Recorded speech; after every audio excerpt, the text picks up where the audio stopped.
시대를 비추고 또 내일을 열어가는 힘이죠. 그 책과 국회가 만나는 특별한 자리, 국회 책마당 장예원입니다. 네, 안녕하세요. 여러분들의 독서욕을 따뜻하게 데워드릴 박혜진입니다. 네, 책 읽을 재미를 끌어올리는 뜨거운 남자 김길입니다. 벌써 2025년 마지막 주입니다. 올 한해 우리가 책을 꽤 읽었잖아요. 네. 책 읽으면서 좀 생긴 습관 있을까요?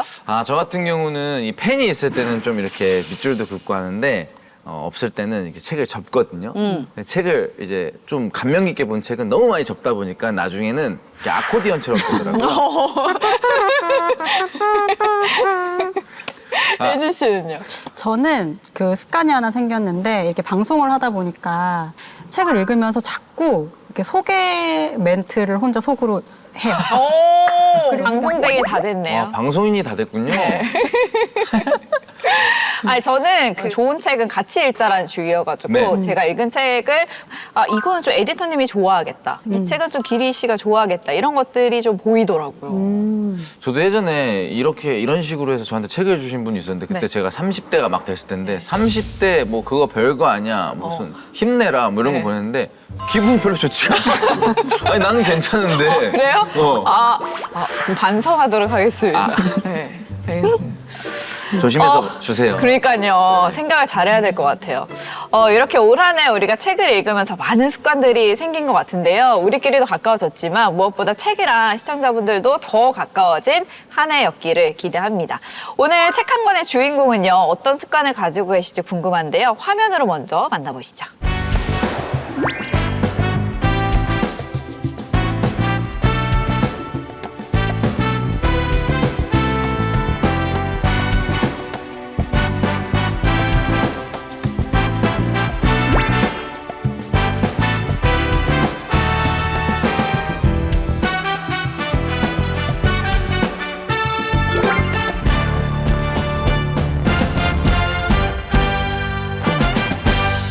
오늘 모실 분은 교수부터 총장까지 교육자로 35년간 교육 현장을 지켜오시다가 지금은 입법으로 교육의 내일을 설계하고 계신 분입니다. 지방대와 청년의 미래를 고민해온 교육의 진심인 국회의원인데요. 국민의힘 김대식 의원님과 함께합니다. 환영합니다. 안녕하십니까. 안녕하세요. 안녕하세요. 안녕하세요. 먼저 인사를 반갑습니다. 부탁드립니다. 예, 국회방송 시청자 여러분, 안녕하십니까. 부산 사상구에 지역구를 두고 있는 김대식 의원입니다.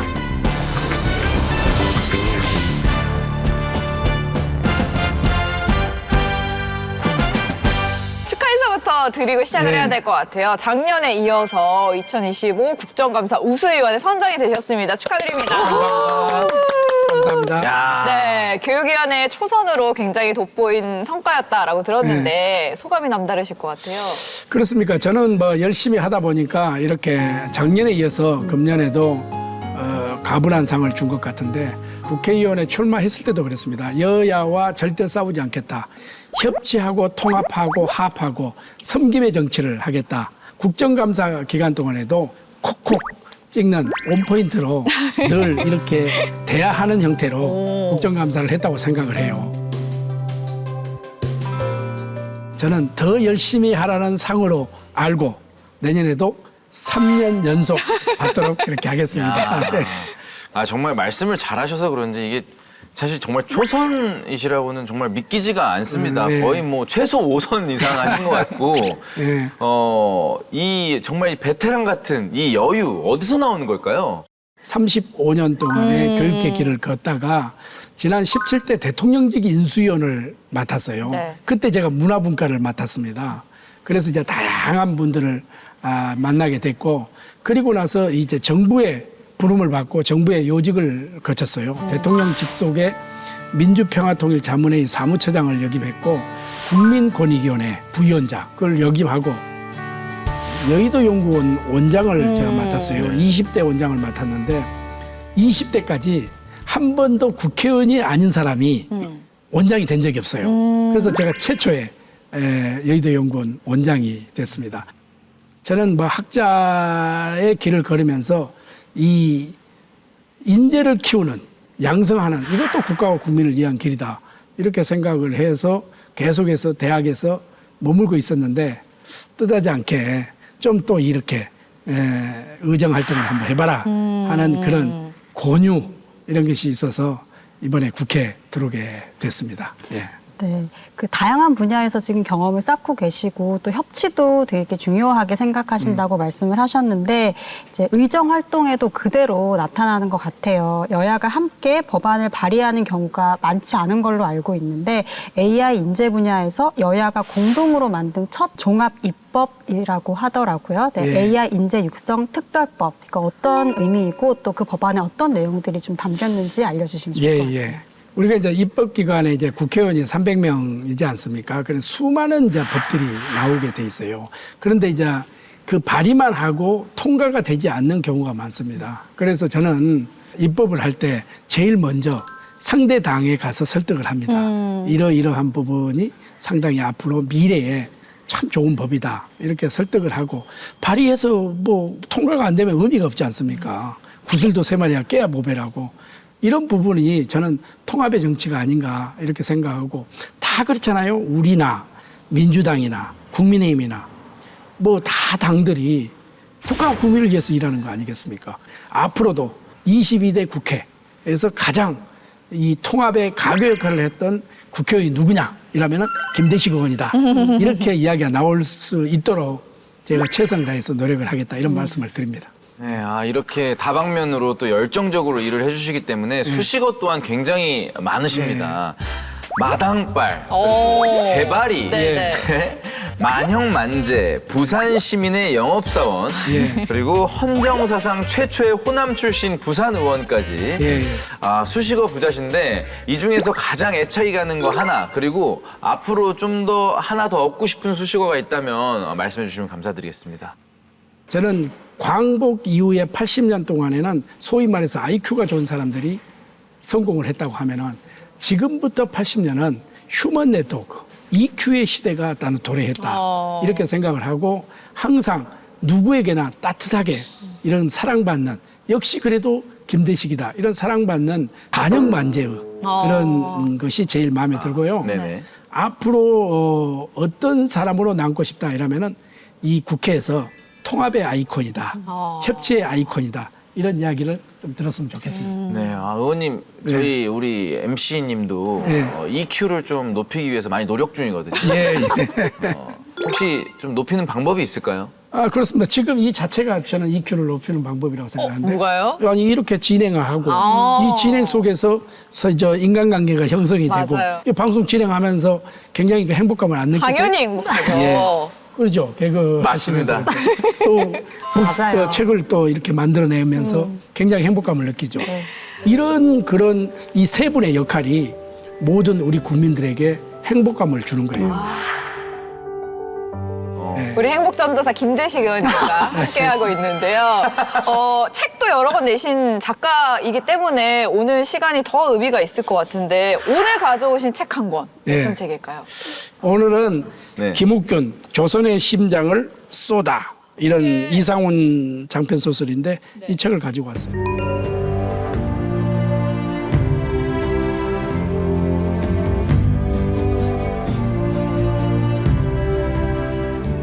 저는 이 시대에 굉장히 지금 어려운 시절에 모든 정치인들이 이 책을 한 번쯤은 읽어봐야 되겠다 이렇게 생각해서 제가 많은 책을 구입을 했습니다. 이 책을 구입을 해서 우리 의원들에게 일일이 왜 이 책이 이 시대에 필요한가 그래서 편지를 써서 한 권씩 선물을 했습니다.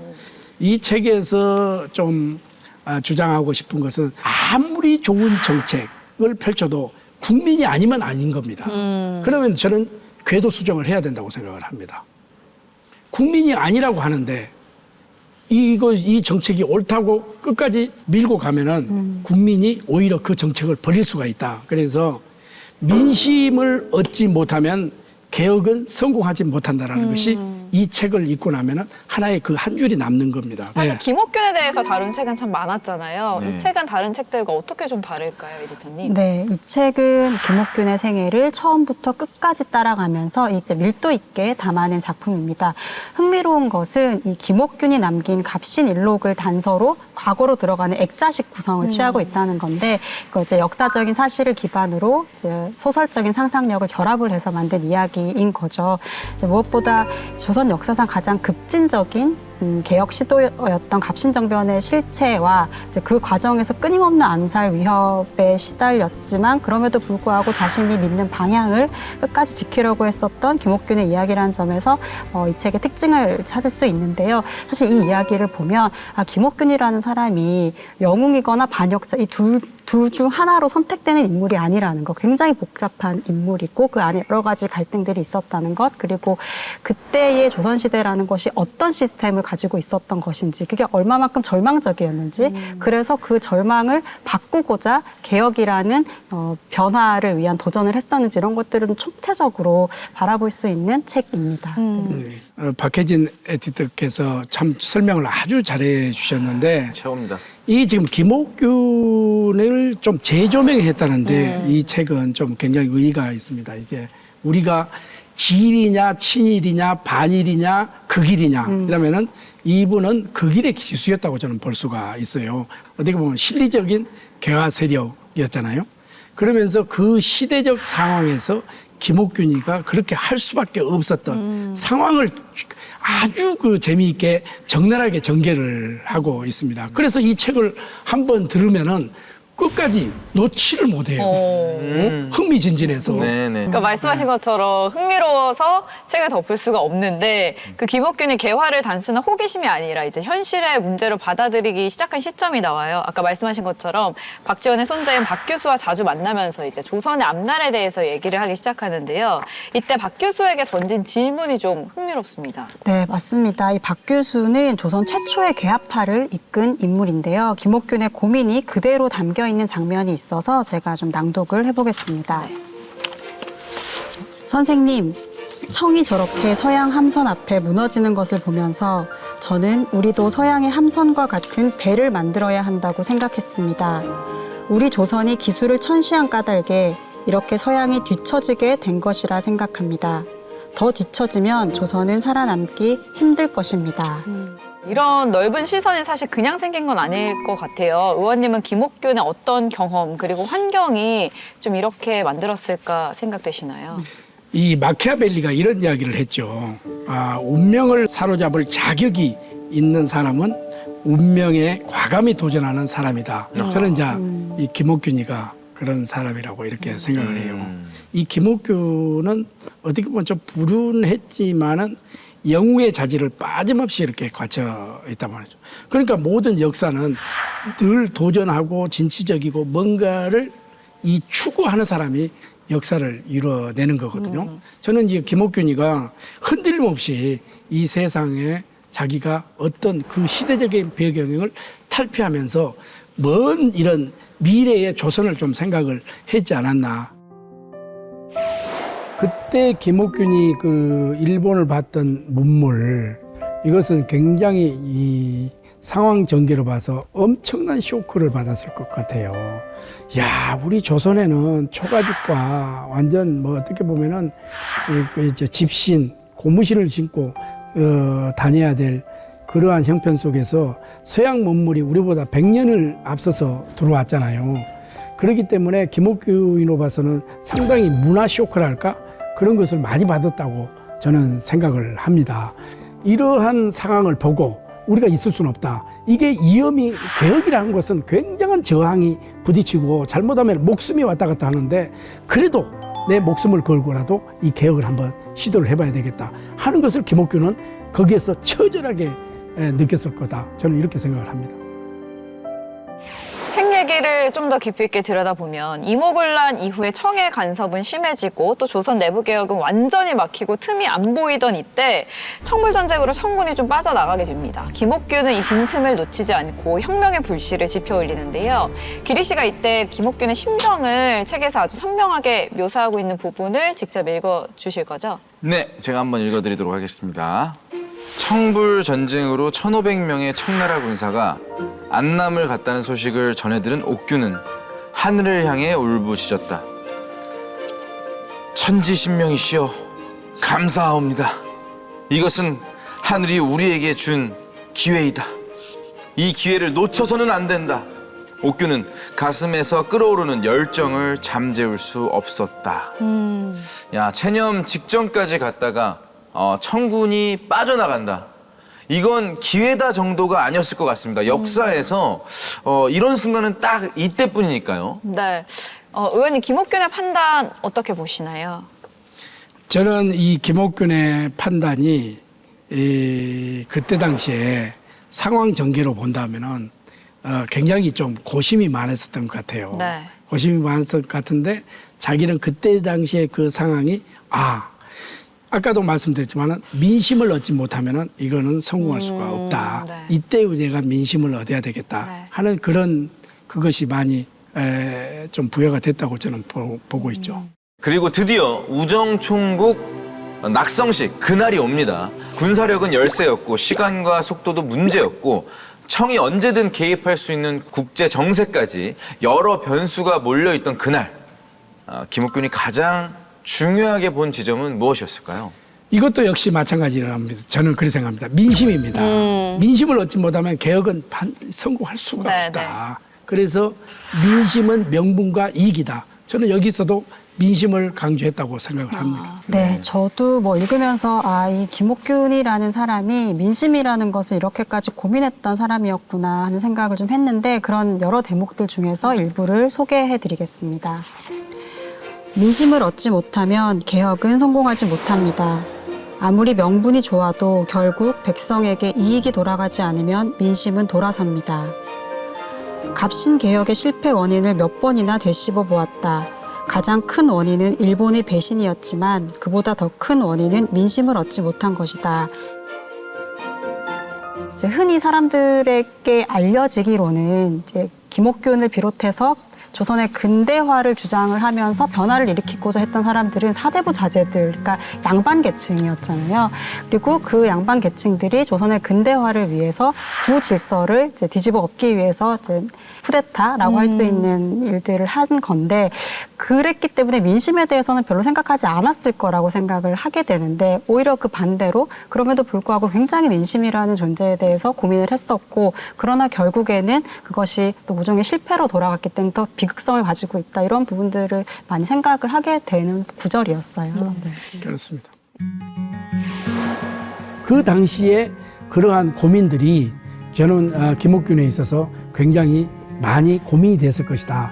그러나 항상 이 개혁을 하되 민심을 얻지 못하면 성공할 수 없다라는 그런 생각은 머릿속에 꼭 박혀 있었을 것이다. 지금 시대 김옥균이 있어도 저는 민심을 먼저 생각을 했을 거다 생각을 합니다. 혁신과 개혁이라는 게 가죽 혁자잖아요. 가죽의 껍데기를 벗기는 거거든요. 그만큼 어렵다는 거거든요. 그것은 뭐냐? 혼자서 절대 되지 않고 민심이 뒤따라줘야 된다. 동반자가 있어야 된다. 그 동반자가 저는 민심이다. 책 속의 등장인물 가운데 김대식이라고 등장합니다. 네. 동명이인으로서 어떻게 인물에 대해서 만족하시나요? 저는 뭐 부족하지만은 동명이인으로 등장했다는 이 자체에서 영광스럽게 생각을 합니다. 김대식이라는 이름 여기에서 이제 사학자로 제야 사학자로 등장하지만은 저를 등장시켜준 우리 이상훈 작가께 감사히 말씀드립니다. 예. 책의 내용을 좀 살펴보면 지금의 우리나라 상황이 조선말과 크게 다르지 않다라고 얘기하는 부분이 나오는데 그 말에 김대식이 답을 건네는 장면이 또 있습니다. 의원님께서 직접 읽어주시면 흥미로울 것 같은데요. 그럴까요? 네. 세상은 급변하고 있는데 극단적인 대립 속에서 권력과 자신의 이익만을 쫓는 꽃에 이젠 정말 진절머리가 난다. 말로만 국민을 이해한다고 떠들며 실상은 나라가 어떻게 됐든 제 집단과 저만 배부르면 그만이라. 이러한 시 정치하는 사람으로서 굉장히 좀 반성이 많이 되는 구절 속의 하나죠. 네. 우리가 어떤 국회에서 많은 정책을 펴잖아요. 그리고 국민들의 뜻을 얻어보잖아요. 국민들이 아니다 이러면 이건 아닌 겁니다. 그것은 과감하게 저는 변화해서 국민의 뜻에 맞춰서 나는 가야 된다 이렇게 보는 겁니다. 그것이 바로 민심이 천심이고 천심이 민심이다 이렇게 보는 겁니다. 민심은 배를 그냥 뒤집을 수도 있고 배를 띄울 수도 있는 거 아니겠어요? 그 민심의 그 배를 띄어야만이 그 배의 사공이 될 수가 있다 저는 이렇게 생각을 합니다. 김옥균이라는 인물을 좀 살펴보면 일본 지식인, 동지들까지 시대와 국적을 넘어 사람과의 인연을 정말 깊이 소중히 여겼던 사람이라고 생각이 됩니다. 김대식 의원님도 계속해서 사람 그리고 인연에 대해서 얘기를 하셨는데요. 요즘같이 추운 겨울이면 좀 떠오르는 분이 있다고 들었어요. 네. 제가 어렵고 힘들 때 정말 요즘은 자취방이 거의 없죠. 옛날에는 자취방이 있었어요. 그래서 이렇게 추운 날 연탄 한 장이 뗄 돈이 없어서 베개를 움켜쥐고 울면서 과학하고 공부할 때 우리 집 주인집 딸이 저에게 오빠 이렇게 자면 큰일 난다. 연탄 한 장을 아궁이에 넣어준 적이 있어요. 그날 저녁에 얼마나 제가 그 따뜻함을 느낀지 모릅니다. 그런데 그 이튿날 아침에 네. 이 딸을 몽둥이로 이렇게 때리는 거예요. 왜 그러느냐? 연탄을 갈아줬다는 거예요. 그래서 제가 그 날로 그 집을 나옵니다. 그래서 저 여학생을 위해서 내가 반드시 성공해야 되겠다. 이런 마음을 가지고 그때부터 사람 관계를 굉장히 소중하게 여겼죠. 한 사람이 인생을 바꾸는구나. 인간이 누구나가 98개 계단까지 자기가 노력을 하면은 100계단이 있는데 98개 계단까지 올라갈 수 있어요. 이 2계단이 문제잖아요. 누군가 이끌어주고 누군가 밀어줘야 된다. 그게 전화위복이 있어야 되는데 저는 그 여학생의 그 따뜻함, 그런 마음, 이것도 지금도 잊지 않고 제가 그래서 어렵고 힘든 이웃이 있다면은 끝까지 저는 정치하면서 약자편에 서서 일을 하겠다. 이것이 그 여학생의 연탄 한 장에서 이 따뜻함이 오는 그런 기운이다 이렇게 말씀을 드립니다. 진짜 네. 큰 가르침이었네요. 네.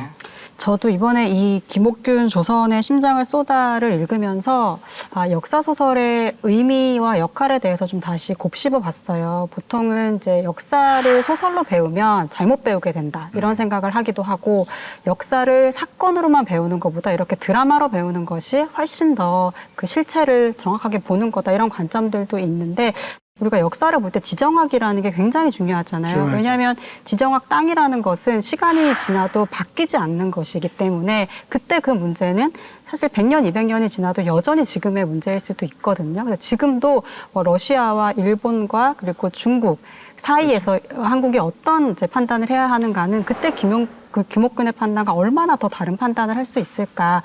이거는 뭐 사실 지금 학계에서도 계속 논란이 되고 있는 부분이고 지금도 마찬가지이기 때문에 그런 점에서도 굉장히 읽을 만한 가치가 있다는 생각이 들었어요. 그래서 의원님께 지금 이 소설이 한국 사회와 정치에 김옥균이 던지는 메시지가 뭐라고 생각하시는지 좀 여쭙고 싶습니다. 그때 당시의 김옥균과 오늘날의 김옥균이라고 이렇게 본다고 하면은 그렇게 크게 과연 내가 그때 당시에 김옥균이었으면 그렇게 판단을 했을까? 오늘날 이러한 판단을 내가 잘못했을 경우에 먼 훗날 100년 후에 역사가들은 나를 어떻게 평가할까? 이런 생각을 하면 굉장히 두렵죠. 두려운데 그때 그 상황 속에서 김옥균은 시대가 좀 저는 뒷받침을 제대로 못 해줬지 않느냐 이런 생각도 좀 아쉬움이 좀 있습니다. 그렇지만은 이 오늘날 우리가 이 꼭 정치인뿐만 아니라 어떤 그 사회운동이라든지 또 저변에서 활동을 하고 있는 분들이 국가와 국민을 위해서 하는데 이때의 그 상황을 알아주지 못하고 계속 비난하고 반대하고 반대를 위한 반대하고 이렇게 해서는 안 된다. 그러면 그분의 그 주장도 존경하고 또 내 주장도 있지만은 그 두 주장을 얼마나 믹사시켜서 하모니를 이루고 갔느냐 이런 것이 우리의 이제 목 아니겠습니까, 그죠? 야, 그런 측면에서 본다면은 이 저자가 썼던 그 방향성은 저는 뭐 그러한 쪽으로 물어보지는 않았지만은 그러한 쪽으로 요즘 시대와 비교해서 좀 작가가 썼지 않느냐 이렇게 좀 생각을 해보는데 또 작가 의도와 다를 수가 있습니다. 네. 제 생각과. 네. 지금 한국 사회에 던지는 메시지라고 한다면은 저는 통합과 협치를 이야기하고 싶습니다. 그러니까 이게 국민을, 백성을 섬기는 정치를 좀 해봐라. 사실은 그 지도자는 미래를 보는 해안이 있어야 되거든요. 그 다음에 국제정세는 당연히 이렇게 국제정세도 해야 되고 민심도 읽어야 되고 이런 삼박자가 트라이앵글로 저는 맞아야 된다 이렇게 생각을 합니다. 예. 그리고 또 하나를 또 추가하자면은 이 지도자는 본인만의 독특한 아이덴티티가 있어야 돼요. 정체성이 있어야 된다. 그것은 뭐냐? 내가 한번 개혁을 해야 되겠다. 혁신을 해야 되겠다. 이렇게 하면은 밀고 나가는 그런 뚝심, 이런 것도 저는 지도자가 갖춰야 될 덕목 중에 하나다. 이렇게 생각을 합니다. 김대식 의원님과 김옥균 조선의 심장을 쏟아란 책에 대해서 얘기 나눠봤는데요. 새로운 시선으로 역사를 다시 보는 시간이었습니다. 자, 오늘 함께한 소감 어떠셨나요, 의원님? 요즘 시대에 너무 책을 읽지 않아요. 사실은 그거를 현실적으로 우리가 느끼잖아요. 사실은 신문도 거의 보지 않고. 그래서 어떻게 보면은 이 책 한 권이라는 것은 작가의 일생일대가 다 들어있다고도 봐야 되거든요. 어떤 작가는 한 권을 내고 어떤 작가는 뭐 10권을 내고 이렇게 하지만은 책 속에서 자기가 3시간, 4시간만 투자해가서 이 한 권을 책을 읽으면은 자기가 살아가는 데 있어서 엄청난 지혜를 얻을 수 있는 거거든요. 그래서 이 프로그램이 저는 굉장한 우리 시청자뿐만 아니라 우리 국민들에게 많은 도움이 된 프로그램이어서 적극 정말 권장하고 다시 한번 불러주시면 또 다른 책을 가지고 와서 제가 또 이야기를 하도록 그렇게 하겠습니다. 너무 좋습니다. 네, 너무 저희도 감사합니다. 더 열심히 하도록 예, 하겠습니다. 네, 오늘 함께 해주셔서 다시 한번 감사드립니다. 감사합니다.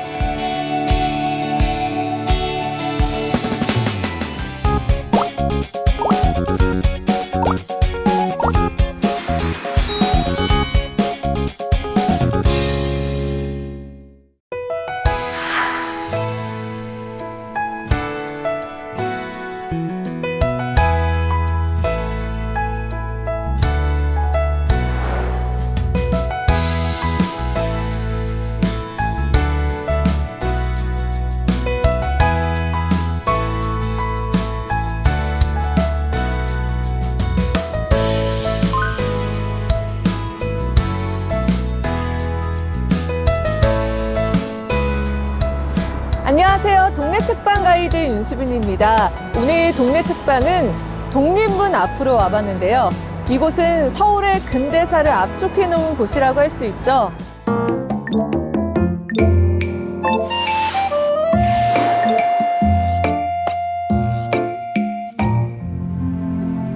독립문은 자주 독립의 의지를 다짐하기 위해 중국 사신을 맞이하던 영운문을 철거하고 그 자리에 세운 것이다 라고 이렇게 쓰여져 있는데요. 이 독립문에서부터 서대문 형무소까지 공원으로 쭉 이어져 있습니다.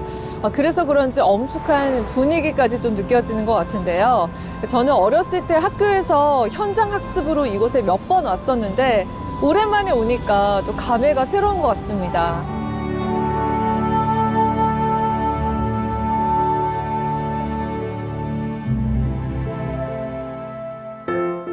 이렇게 도심에 탁 트인 공원이 있다는 게 참 좋은 것 같은데요. 여기는 그냥 공원이 아니라 역사를 배우고 느낄 수 있는 그런 공원인 것 같습니다. 그래서 그런지 마음도 차분해지고 또 분위기도 남다른 것 같아요.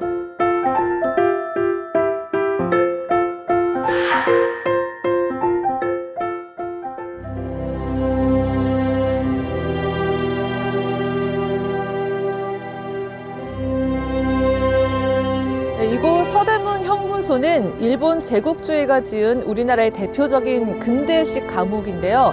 우리가 익히 알고 있는 유관순 열사나 안창호 선생 등 여러 독립운동가들이 이곳에서 끔찍한 고문을 당하고 힘겨운 시간을 보냈던 그런 공간이기도 합니다. 저도 여기 처음 왔을 때 그 역사적 히스토리를 듣고 굉장히 충격을 받았던 그런 기억이 있거든요. 그 기억이 다시 되살아나는 것 같은데 우리가 그래도 한 번쯤은 이곳에 와서 독립운동가들의 희생을 생각하면서 애국심을 느껴봐야 하지 않나 싶습니다.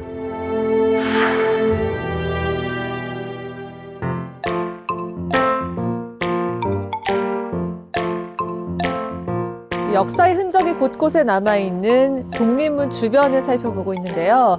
이 동네와 아주 잘 어울리듯이 한옥을 개조해서 만든 책방이 이곳에 있다고 합니다.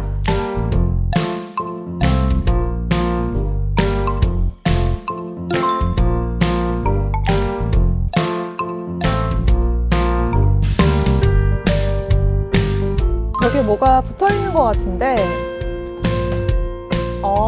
여기 책방에 이 모임을 운영하는 걸 좀 홍보하는 그런 홍보지들인 것 같아요. 마실 가는 길이라는 모임도 있나 봐요. 낙서클럽. 자유롭게 낙서하고 이야기를 나누는 낙서클럽이라는 모임도 있나 봐요.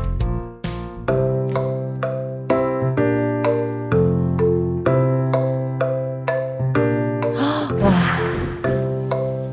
여기 그림이 굉장히 멋있네요.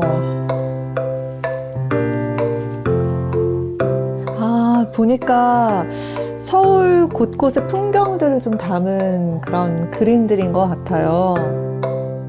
여기 책방이 또 그림책으로도 일가견이 있다라고 들었거든요.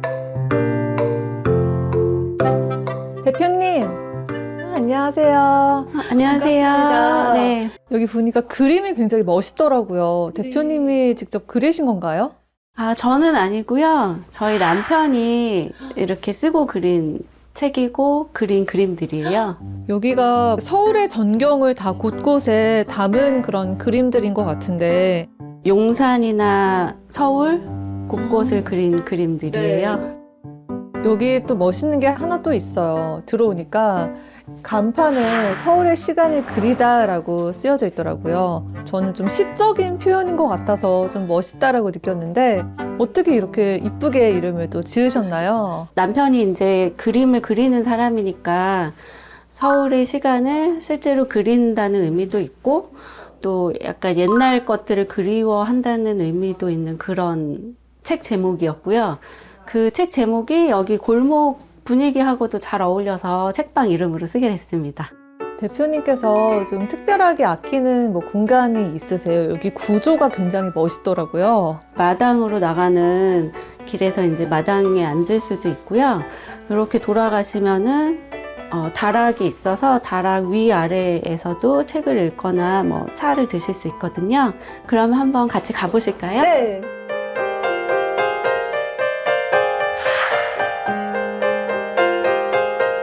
이곳이 아까 말씀드린 제가 좋아하는 공간이고요.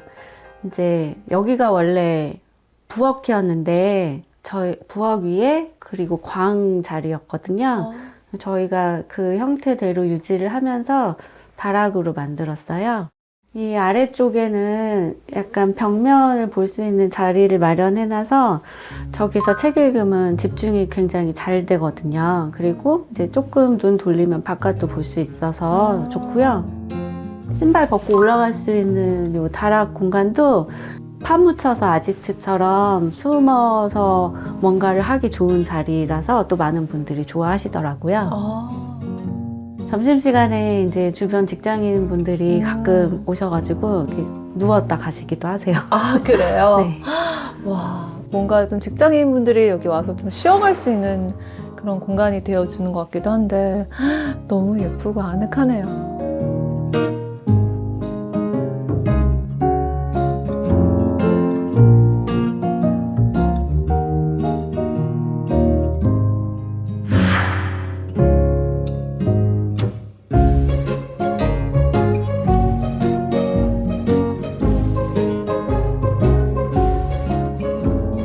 여기 보니까 그림책들이 굉장히 많아요. 왠지 사장님의 개인적인 취향이 좀 가득 담겼을 것 같은데 주로 어떤 위주의 책들이 진열되어 있는 건가요? 저희가 이제 남편은 그림이나 예술 서적 관련으로 많이 큐레이션을 하고 또 저에게 추천을 하고 있고요.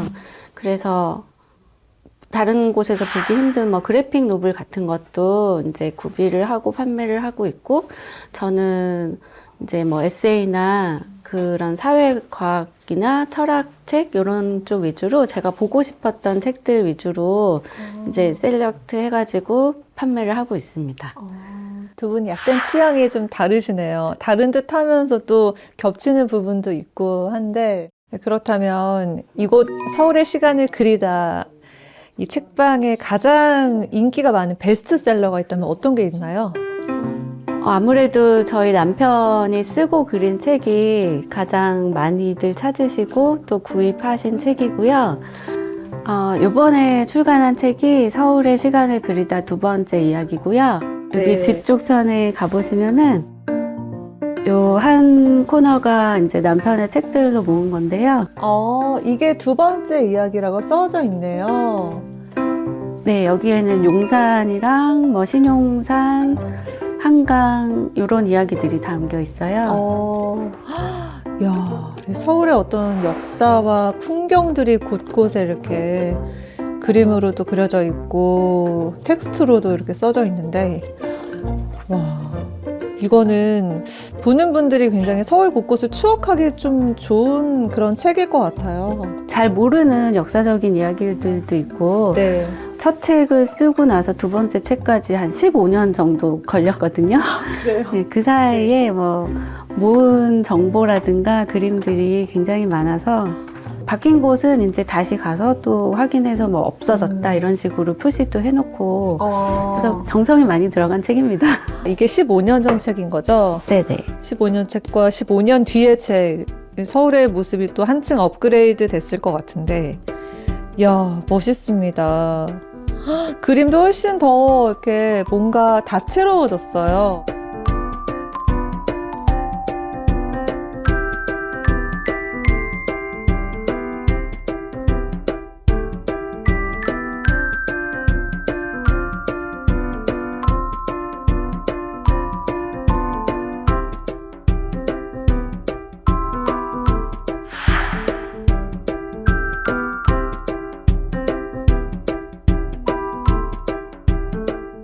대표님 바깥에 보니까 이렇게 모임을 홍보하는 홍보지들이 많이 붙어 있더라고요. 어떤 모임들이 좀 진행이 되고 있나요? 그림 그리는 낙서클럽이라는 이름으로 해서 이제 남편이 그림을 그리니까 딱딱한 표현보다는 그냥 자유롭게 낙서한다는 의미로 해서 낙서클럽이 있고요. 그리고 독서 모임, 그림책 읽기 모임, 또 문학을 좀 깊게 읽는 그런 모임들도 있습니다. 서점에서 가장 많이 활성화되고 있는 모임이 있을까요? 느슨한 독서 모임이라고 이제 자유책 읽는 시간이고요. 네. 어떤 독서 모임이라고 하면 보통 하나의 책을 정해서 그걸 읽고 이야기 나누는데 각자 개인이 읽고 있는 책을 갖고 와서 한 1시간 정도는 묵독하면서 읽고 1시간 정도는 본인이 오늘 읽은 책에 대해서 좋았던 부분이나 아니면은 이런 거는 얘기하고 싶다 하는 거를 돌아가면서 얘기하는 시간입니다.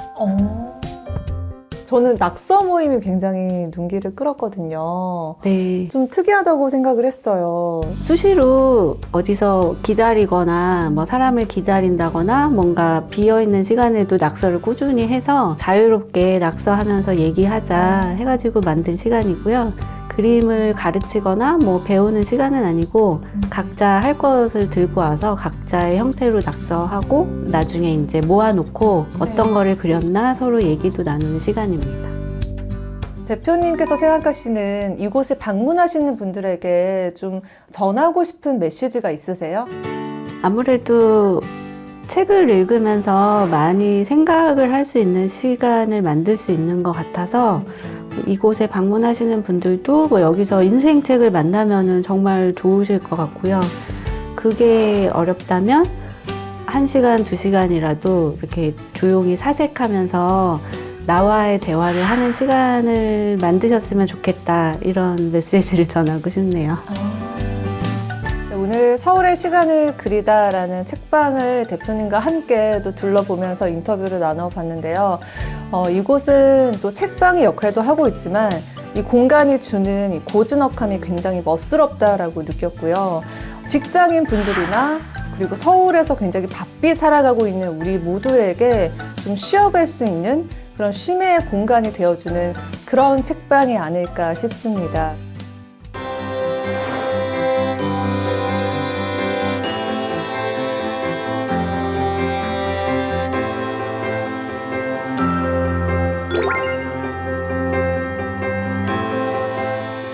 네, 이번 순서는 기리 씨가 준비했죠?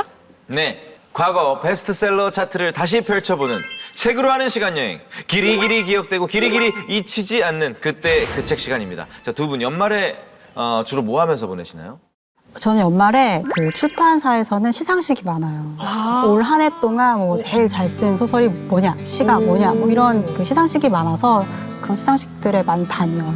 바쁩니다. 연말에 또 이렇게 또 새해 넘어갈 땐 카운트다운 5, 4, 3, 2, 1 합니다. 맞습니다. 아, 참.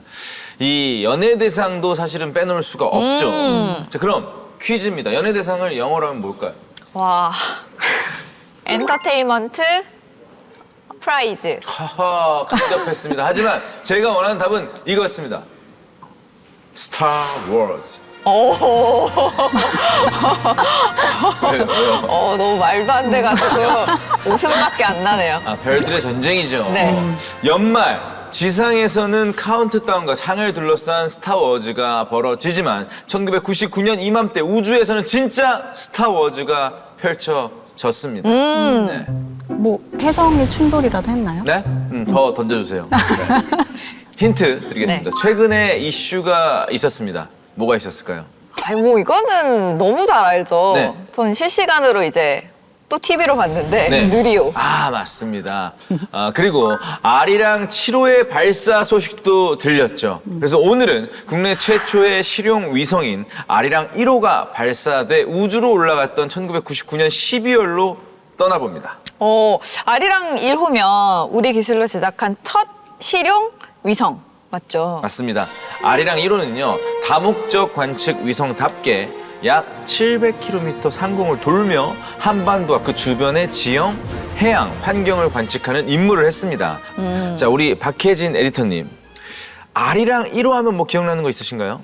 아, 그거죠. 그 청소년 10만 명의 이름을 적어서 반도체 메모리에 담아서 우주로 보냈잖아요. 그때 아직 이제 자라나는 청소년들의 꿈을 담아서 그걸 위성에 실어서 올렸던 게 굉장히 인상적이었어요. 진짜 상징적인 의미가 있는 것 같은데 1999년 당시 분위기를 좀 떠올려 보면 세기말 감성이 좀 떠오르던 때였습니다. 뭐 Y2K 스타일, 음악도 테크노 막 이런 것들. 맞아요. 그 네. 테크노 너무 인상적이었었고 그때 뭐 이정현 씨의 와라거나 최정한 한번 살짝 쳐주실 수 있나요? 이런 것도 있었잖아요. 그래서 잘한다. 근데 이제 그게 이제 음악뿐만 아니라 사실 문학에서도 굉장히 그로테스크하고 세계발적인 분위기의 작품들이 많았었어요. 그 기억이 많이 나네요. 네, 맞습니다. 새로운 시대를 기다리던 그때 우리는 어떤 책을 읽으면서 또 어떤 미래를 꿈꿨을지 1999년으로 가보겠습니다. 차트 함께 볼까요? 네, 김용옥의 노자와 21세기를 시작으로 법정, 원성, 현성 스님의 책들도 보이고요. 또 영어 공부 절대로 하지 마라, 철도원, 항아리까지 놀라울 정도로 다양한 장르가 읽혔는데요. 세기말 베스트셀러 중에 눈에 띄는 책 있으신가요? 그 영어 공부 절대로 하지 마라는 저희 집에 있었고요, 책이. 근데 자세히 들여다보면 영어 공부를 좀 제대로 해라라는 책이었던 걸로 기억합니다. 호호. 네, 맞습니다. 제목만 보면 살짝 당황스러운 영어 공부 절대로 하지 마라. 학교에서 10년 동안 영어를 배워도 외국인 앞에서는 한마디도 못한다. 당시 한국식 영어 교육의 한계를 정면으로 비판하면서 완전히 다른 방식으로 가야 한다라고 선언한 책입니다. 그러니까 제목이 강렬해서 저도 오래 기억하고 있었던 것 같아요. 그 시절에는 사실 영어 공부하려면 이제 문법 위주로 암기식으로 배웠었잖아요. 근데 이 책은 이제 완전히 다른 방식의 체화형 학습법을 제시했었거든요. 그 시절에 사실 MP3도 없고 뭐 너튜브도 없었는데 카세트 테이프 활용법이라고 해서 이제 카세트 플레이어로 A면 B면을 계속 돌려가면서 들어라. 그러면 영어를 잘하게 된다. 이런 이제 학습법을 제안하기도 했었죠. 그래서 그 당시에 이제 영어 책이랑 카세트 테이프가 같이 섞여 있는 책들이 많았던 것 같아요. 맞아. 그렇죠? 저도 많이 했었는데요. 근데 전 그 들으면 듣다 보면 귀가 트인다 그래가지고 맞아요. 계속 들었는데 네. 안 들려요. 그냥 계속 듣기만 하는 거예요. 몰랐어요. 이제 이렇게 우리한테 영향을 많이 줬었던 영어 학습법을 제안을 했는데 네. 그러면 당연히 저자가 영어 교육적으로 대단한 사람이겠다. 대단하지 않더라도 어쨌든 전공자겠다 이런 생각을 하게 되잖아요. 당연하죠. 네, 근데 실제로 조경학과 출신의 작가였어요. 그래서 영어 교육과는 사실 무관했는데 그냥 회사 후배 몇 명한테 이제 영어 좀 써먹게 해보자 해가지고 만들었던 소책자가 이게 뜻밖의 성공을 거두게 되면서 이제 영어 돌풍을 일으키게 된 계기가 된 거죠. 기리 씨 안 그래도 이제 영어 이야기가 나온 김에 영어 공부 절대로 하지 마라. 영어로 좀 풀어주실 수 있을까요? 아, 영어로. 네, 넥스트로 넘어가 보도록 하겠습니다. 네. 12월에 좀 특별했나 봐요. 스님들이 쓴 책이 3권이나 됩니다. 맞아요. 이때가 스님들 책 붐이 열정이던 시기였는데요. 당시 언론에도 스님책 강세, 세기말 스님들 책 잘 팔린다 이런 타이틀들이 심심치 않게 보였습니다. 원성 스님의 풍경은 출간 넉 달 만에 24만 부가 팔리면서 그해 베스트셀러 중 하나였다고 합니다. 그리고 미국에서 온 스님이었죠. 현각 스님의 만행, 하버드에서 화계사까지는 출간 3주 만에 9만 부가 나가면서 연일 화제가 됐습니다. 근데 저도 이때가 기억이 나는데 제가 중학생 때였거든요. 그때 정말 태어나서 처음으로 선생님한테 아프다고 거짓말을 하고 조퇴를 해서 원성 스님 북토크에 갔었어요. 우와. 네, 와, 근데 진짜 떡잎부터 달랐네요. 야, 중학교 때 그 학교를 땡땡이 치고 원성 스님이 굉장히 그 미남자였어요. 그래서 이제 학교 땡땡이 치고 원성 스님 북토크에 갔었답니다. 뒤에 멋진 이유가 다 발휘됐네요. 이 중에서 특히 좀 인기 있었던 한 권을 꼽는다면 뭐였을까요? 난 가장 폭발적으로 올라온 책은 우리가 잘 아는 그 무소유의 주인공인 법정 스님이 쓴 오두막 편지였습니다. 오두막 편지는 법정 스님이 강원도 산골의 작은 오두막에서 오랫동안 지내며 써내려간 산문집입니다. 세상을 떠나 조용히 머물며 작은 것과 적은 것에 만족하며 사는 삶, 버리고 단순하게 사는 길 같은 메시지를 전해 당시 독자들에게 큰 울림을 줬던 책입니다. 네. 당시에 좀 울림을 주었던 문장 좀 알려주세요. 네, 그 문장은 바로 이것입니다. 강과 산과 바람과 달은 따로 주인이 있는 것이 아니다. 사물을 볼 수 있는 눈이 있고 받아들일 수 있는 가슴이 열린 사람이라면 어디서나 강산과 풍월의 주인 노릇을 할 수 있다. 너무 좋았습니다. 한번 알 수 없는 성대모사를 네, 해봤습니다. 이입될 수 있게끔 잘 읽어주신 것 같고 감사합니다. 감사합니다. 네. 자, 그러면 1위를 볼까요? 네, 보겠습니다. 1위는 바로 도울 김용옥 선생의 노자와 21세기입니다. 근데 김용수 선생님 책은 뒤에 5위에도 있던데요? 맞습니다. 12월 베스트셀러에 무려 2권이 올랐습니다. 5위는 금강경의 사상을 현대적으로 풀어낸 금강경 강해, 그리고 1위 노자와 21세기는 동양인의 삶 곳곳에 스며있는 노자의 사상을 새롭게 부활시킨 책이었습니다. 사실 당시 책의 인기는 작가의 인기 때문이었던 것 같기도 해요. 네, 도울 김용옥 선생님은 사실은 원래도 유명한 분이었지만 이 시기에 EBS 강의를 통해서 진짜 말 그대로 국민 철학자가 되셨습니다. 프로그램 제목이 책 제목과 같은 노자와 21세기였는데요. 이때까지 EBS 역사상 최고 시청률을 기록했다고 해요. 그러면서 책까지 폭발적인 인기를 얻었습니다. 맞습니다. 도울 선생님 강의 스타일이 굉장히 독특하잖아요. 쉽고 또 직설적이고 당당하고 거기에 또 재미까지 있었거든요. 그리고 그 인기 덕에 개그맨 최영만 씨가 도울 성대모사로 큰 인기를 얻기도 했죠. 뭐 하지 말란 말이야. 맞아요. 박혜진 녹화 중에 웃지 말란 말이야. 이런 거였죠? 역시 이런 거 개그맨 아닌가요? 맞네요. 근데 특히 어떤 연령층의 인기가 많았었죠? 전 연령층에서 많았지. 특히 20대 후반한테 정말 인기가 많았고 30대 초반의 직장인 남성층들이 서점을 많이 찾았다고 하더라고, 나 때문에. 근데 성대 나갈 것 같아요. 네, 그만하도록 하겠습니다. 이유가 뭘까 생각해보면 IMF 직후 사회에 첫 발을 내딛던 세대였거든요. 복잡했던 시대의 삶의 기준, 마음의 방향을 세울 성대가 나갔네요. 그 언어를 필요로 했기 때문이 아닐까 해요. 철학을 강단에서 안방까지 가져온 사례가 아닐까 싶은데요. 좀 사랑받았던 구절 뭐가 있을까요? 네, 유명한 부분이 있죠. 상선약수. 물처럼 낮은 자리에서 조용히 사람들에게 도움이 되는 삶. 그게 가장 높은 선이라는 뜻인데요. 새천년을 앞두고 어떻게 살아갈지를 고민하던 독자들에게 새로운 기준을 열어준 대목이었습니다. 맞습니다. 국회 책마당에서 올 한 해 마지막으로 여러분들과 함께 나눈 구절이었는데요. 새해를 앞두고 계신 여러분들께 작은 힌트처럼 남았으면 좋겠습니다. 자, 그러면 신간 살펴보고 오시죠.